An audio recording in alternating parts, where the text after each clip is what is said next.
সকলকে নতুন আরো একটি সরস্বতী পুজোর ব্লগে আবারও স্বাগত জানাই।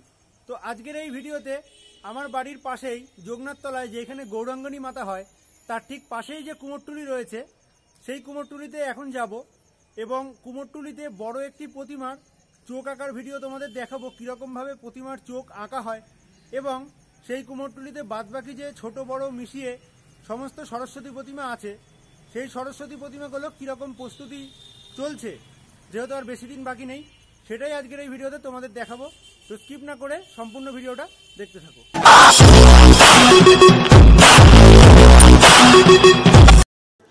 তো এখানে বিশাল আকারের যে সরস্বতী প্রতিমাটি তোমরা দেখতে পাচ্ছ, এই সরস্বতী মায়ের কীরকমভাবে চোখ আঁকা হয় সেই ভিডিও আজকে তোমাদের দেখাবো প্রথমে।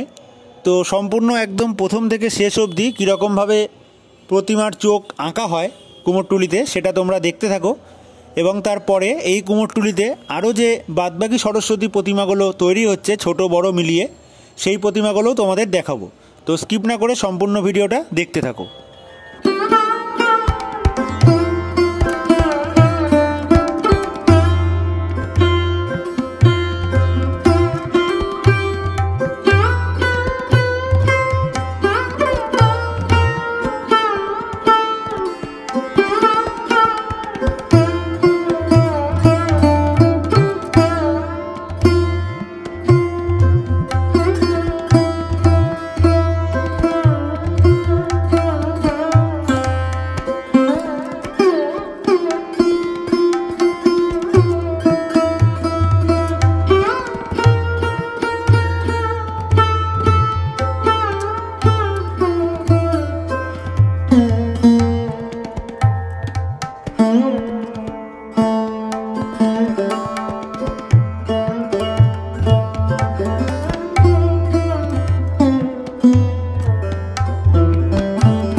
তো এই কুমোরটুলির ভেতরে নবদ্বীপে আরও যে ছোট বড় সরস্বতী প্রতিমা রয়েছে সেই সরস্বতী প্রতিমাগুলো দেখতে পাচ্ছ রং করা এবং চোখ কিন্তু আঁকা হয়ে গেছে প্রত্যেকটা প্রতিমা।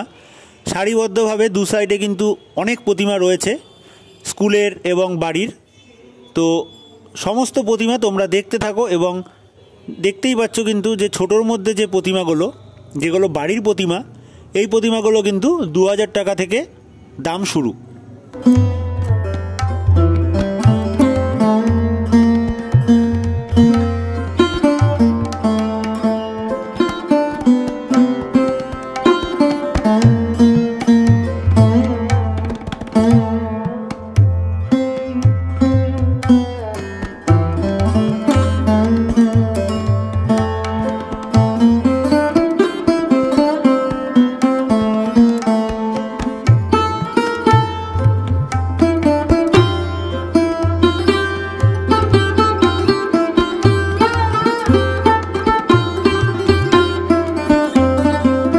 এবং চতুর্ভুজা একদম ছোট আকারের যে সরস্বতী প্রতিমা সেই ছোট সরস্বতীও কিন্তু এখানে যেরকম রয়েছে দেখতে পাচ্ছ বিভিন্ন ধরনের ঢাকের সাজ পরানো হবে প্রতিমাগুলোকে, সেরকম বড় প্রতিমাও কিন্তু রয়েছে।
এবং বড় প্রতিমার চোখ কিন্তু সম্পূর্ণ আঁকা কমপ্লিট হয়ে গেছে এবং সম্পূর্ণ চোখ আঁকার পরে অলংকার ছাড়া কীরকম দেখতে লাগে দেখতেই পাচ্ছ। এবং পরবর্তী বিভিন্ন কুমোরটুলির এবং নবদ্বীপ কালনা এবং স্কুল কলেজের সরস্বতী পুজোর ভিডিও আসতে চলেছে। তার জন্য অবশ্যই চ্যানেলটিকে সাবস্ক্রাইব করে রাখো। দেখা হচ্ছে পরবর্তী ব্লগে। সকলে ভালো থেকো।